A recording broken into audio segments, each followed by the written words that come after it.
Hi hello ನಮಸ್ಕಾರ welcome back to Sakshi kitchens. ನಾನು ಇವತ್ತು ಸಖತ್ ಟೇಸ್ಟಿಯಾಗಿ ಮಿಶ್ರ ಮೊಳಕೆ ಕಾಳಿನ ಸಾಂಬಾರನ್ನ ತೋರಿಸ್ತಾ ಇದ್ದೀನಿ. ಸೂಪರ್ ಟೇಸ್ಟಿಯಾಗಿರುತ್ತೆ ಈ ಮೊಳಕೆ ಸಾಂಬಾರು ಮಾತ್ರ.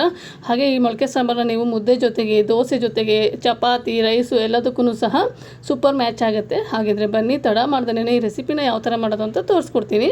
ಅದಕ್ಕಿಂತ ಮೊದಲಿಗೆ ಇನ್ನೂ ಯಾರು ನನ್ನ ಚಾನಲ್ನ ಸಬ್ಸ್ಕ್ರೈಬ್ ಮಾಡಿಲ್ಲ ಪ್ಲೀಸ್ ಸಬ್ಸ್ಕ್ರೈಬ್ ಮಾಡ್ಕೊಂಡು ನೋಡಿ. ಇವಾಗ ನಾನಿಲ್ಲಿ ಮೊಳಕೆ ಕಾಳನ್ನ 8 ಅವರು ನೆನೆಸ್ಬಿಟ್ಟು ಹಾಗೆ ಓವರ್ ನೈಟು ಬಿಟ್ಬಿಟ್ಟಿದ್ದೆ.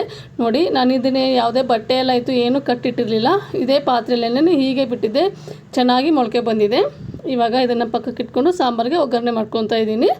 ಒಂದು ಕುಕ್ಕರಲ್ಲೇ ನಾನು ಸಾಂಬಾರು ಮಾಡ್ತಾ ಇರೋದ್ರಿಂದ ಇಲ್ಲಿ ಕುಕ್ಕರಲ್ಲಿ ಎಣ್ಣೆ ಹಾಕ್ಕೊತಾ ಇದ್ದೀನಿ. ನಾನು ಎಣ್ಣೆ ಕಡಿಮೆ ಬಳಸ್ಕೊತಾ ಇದ್ದೀನಿ, ಯಾಕಂದರೆ ಇಲ್ಲಿ ಕಾಯಿನ ಹಾಕೋದ್ರಿಂದ ಕಾಯಲ್ಲೂ ಬೆಂದ ಮೇಲೆ ಎಣ್ಣೆ ಬಿಟ್ಕೊಂಡ್ಬಿಡುತ್ತೆ. ಅದಕ್ಕೋಸ್ಕರ ಎಣ್ಣೆ ಕಾದ ನಂತರ ಇದಕ್ಕೆ ಸಾಸಿವೆ, 2 ಕಡ್ಡಿ ಆಗೋಷ್ಟು ಕರಿಬೇವಿನ ಸೊಪ್ಪು ಹಾಕ್ಕೊತಾ ಇದ್ದೀನಿ. ಕರಿಬೇವು ಸ್ವಲ್ಪ ಚಿಟ್ಕೊಟ್ಟಿದ ನಂತರ ನಾನಿಲ್ಲಿ 1 ಈರುಳ್ಳಿನ ತೊಗೊಂಡಿದ್ದೀನಿ. 1 ಈರುಳ್ಳಿಯಲ್ಲಿ ಅರ್ಧ ಈರುಳ್ಳಿನ ರುಬ್ಬೋದಕ್ಕೆ ಹಾಗೆ ಅರ್ಧ ಈರುಳ್ಳಿನ ಸಾಂಬಾರಿಗೆ ಹಾಕ್ಕೊತಾ ಇದ್ದೀನಿ.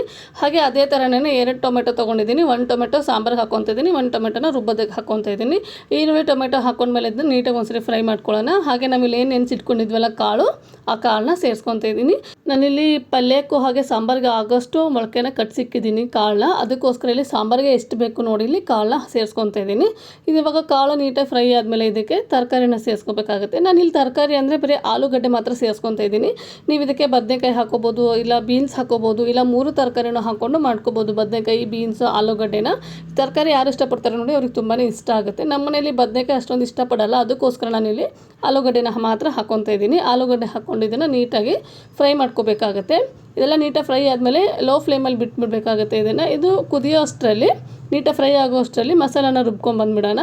ನಾನಿಲ್ಲಿ ಒಂದು ಮಿಕ್ಸಿ ಜಾರ್ ತೊಗೊಂಡಿದ್ದೀನಿ. ಮಿಕ್ಸಿ ಜಾರಿಗೆ ಕಾಯಿ ತುರಿ ಹಾಕ್ಕೊತಾ ಇದ್ದೀನಿ. ಒಂದು ಅರ್ಧ ಹೋಳಾಗೋಷ್ಟು ಕಾಯಿ ತುರಿನೇ ಹಾಕ್ಕೊತಾ ಇದ್ದೀನಿ. ನಾನು 2 ದಿನಕ್ಕೆ ಆಗೋಷ್ಟು ಮಾಡ್ತಾಯಿದ್ದೀನಿ ಸಾಂಬಾರು, ಅದಕ್ಕೋಸ್ಕರ ಅರ್ಧ ಹೋಳಾಗೋಷ್ಟು ಕಾಯಿ ತುರಿ, ಹಾಗೆ ಇದಕ್ಕೆ ಶುಂಠಿ ಹಾಗೆ ಬೆಳ್ಳುಳ್ಳಿನ ಹಾಕ್ಕೊತಾ ಇದ್ದೀನಿ. ನೀವು ಶುಂಠಿ ಬೆಳ್ಳುಳ್ಳಿ ಒಂದು ಸ್ವಲ್ಪ ಜಾಸ್ತಿನೇ ಹಾಕ್ಕೊಳ್ಳಿ, ಫ್ಲೇವರ್ ತುಂಬ ಚೆನ್ನಾಗಿರುತ್ತೆ, ಹಾಗೆ ರುಚಿನೂ ಸಹ ತುಂಬಾ ಚೆನ್ನಾಗಿರುತ್ತೆ. ಶುಂಠಿ ಬೆಳ್ಳುಳ್ಳಿ ಆದ ನಂತರ ನಾನೇನು ಈರುಳ್ಳಿನ ಅರ್ಧ ಇಟ್ಕೊಂಡಿದ್ದಲ್ಲ, ಅರ್ಧ ಇಟ್ಕೊಂಡಿರೋಂತಹ ಈರುಳ್ಳಿ ಹಾಗೆ 1 ಟೊಮೆಟೊನ ಸೇರಿಸ್ಕೊತಾ ಇದ್ದೀನಿ. ಹಾಗೆ ಇದ್ರ ಜೊತೆಗೇ ಸಾಂಬಾರು ಪುಡಿ ಹಾಗೆ ಅಚ್ಚ ಖಾರದ ಪುಡಿನ ಸೇರಿಸ್ಕೊತಾ ಇದ್ದೀನಿ. ಇಲ್ಲಿ ನಾವು ಮತ್ತೆ ಎಕ್ಸ್ಟ್ರಾ ಏನು ಹಾಕೊಳ್ಳೋಂಗಿಲ್ಲ ಮಸಾಲೆನ, ಸಾಂಬಾರು ಪುಡಿ ಹಾಗೆ ಅಚ್ಚ ಖಾರದ ಪುಡಿ ಆದರೆ ಸಾಕಾಗುತ್ತೆ. ಅದಾದ ನಂತರ ಕೊತ್ತಂಬರಿ ಸೊಪ್ಪನ್ನ ಸೇರಿಸ್ಕೊತಾ ಇದ್ದೀನಿ. ಕೊತ್ತಂಬರಿ ಸೊಪ್ಪು ಆದಮೇಲೆ ಇಲ್ಲಿ ಹುಳಿಗೆ ನಾನು ಹುಣಸೆಹಣ್ಣನ್ನ ಹಾಕ್ಕೊತಾ ಇದ್ದೀನಿ. ಒಂದು ಅರ್ಧ ಹೋಳು ಲಿಂಬೆಹಣ್ಣಿನ ಗಾತ್ರದಷ್ಟು ಹುಣಸೆಹಣ್ಣನ್ನ ಹಾಕ್ಕೊತಾ ಇದ್ದೀನಿ. ಹುಣಸೆಹಣ್ಣು ಹಾಕ್ಕೊಂಡ್ಮೇಲೆ 1 ಇಂಚ್ ಆಗೋಷ್ಟು ಚಕ್ಕೆ ಹಾಗೆ 2 ಲವಂಗನ ಸೇರಿಸ್ಕೊತಾ ಇದ್ದೀನಿ. ಒಂದು ಸ್ವಲ್ಪ ಮಸಾಲೆ ಇದ್ದರೆ ತುಂಬ ಚೆನ್ನಾಗಿರುತ್ತಲ್ಲ ಅನ್ನೋ ಕಾರಣಕ್ಕೆ ಇಲ್ಲಿ 1 ಇಂಚು ಚಕ್ಕೆ, 2 ಲವಂಗನ ಸೇರಿಸ್ಕೊತಾ ಇದ್ದೀನಿ. ಇಷ್ಟೇ ಸಾಕಾಗುತ್ತೆ ಇದಕ್ಕೆ ಮಸಾಲ. ಹಾಗೆ ಇದಕ್ಕೆ ಒಂದು 1/4 ಸ್ಪೂನ್ ಆಗುವಷ್ಟು ಅರಿಶಿನ ಪುಡಿ ಹಾಕ್ಕೊಂಡು ಸ್ವಲ್ಪ ನೀರು ಹಾಕ್ಕೊಂಡು ಇಲ್ಲಿ ನುಣ್ಣಗೆ ರುಬ್ಕೊಂಡು ತೊಗೊಂಬಂದಿದ್ದೀನಿ. ನಾವು ಎಷ್ಟು ನುಣ್ಣಗೆ ರುಬ್ತೀವೋ ಈ ಮಸಾಲಾನ ಸಾಂಬಾರು ಅಷ್ಟು ಚೆನ್ನಾಗಿ ಟೇಸ್ಟಿಯಾಗಿ ಬಂದಿರುತ್ತೆ. ನೋಡಿ, ಇವಾಗ ನಾನಿಲ್ಲಿ ನುಣ್ಣಗೆ ರುಬ್ಕೊಂಡು ತೊಗೊಂಬಂದಿದ್ದೀನಿ. ಈ ಮಸಾಲ ಈ ಹದಕ್ಕಿರಬೇಕು, ಹಾಗೆ ಇಷ್ಟು ನುಣ್ಣಗಿದ್ರೆ ಸಾಕಾಗುತ್ತೆ. ಇದನ್ನು ಇವಾಗ ನಾವೇನು ಮೊದಲೇ ರೆಡಿ ಮಾಡಿ ಇಟ್ಕೊಂಡಿದ್ದೀವಲ್ಲ ಕಾಳ್ದು ಒಗ್ಗರಣೆನ ಸಾಂಬಾರದ್ದು, ಅದಕ್ಕೆ ಸೇರಿಸ್ಕೊಂಡ್ಬಿಡೋಣ.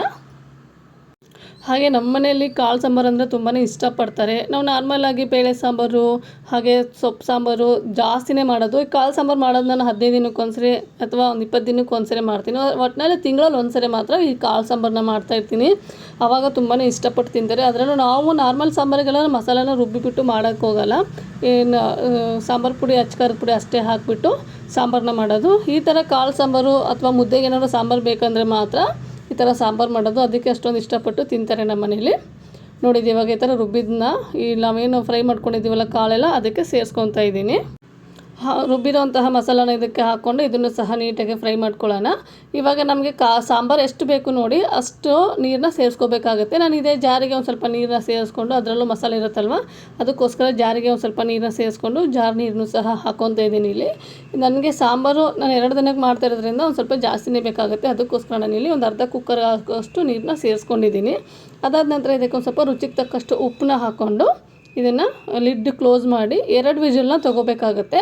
ಯಾಕಂದರೆ ನಾನಿಲ್ಲಿ ಇದರಲ್ಲಿ ಬಟಾಣಿ ಹಾಗೆ ಕಡಲೆಕಾಳನ್ನು ಹಾಕಿರೋದ್ರಿಂದ 2 ವಿಷಲ್ ತೊಗೊಳ್ಳೇಬೇಕಾಗುತ್ತೆ. ಇನ್ನು ನಾರ್ಮಲಾಗಿ ನಾವು ಮಡಿಕೆ ಕಾಳು ಹಾಗೆ ಹೆಸರು ಕಾಳು, ಹುಳ್ಳಿ ಕಾಳು ಅಂತವೇನಾದರೂ ಹಾಕಿದರೆ 1 ವಿಷಲ್ ಆದರೆ ಸಾಕಾಗುತ್ತೆ.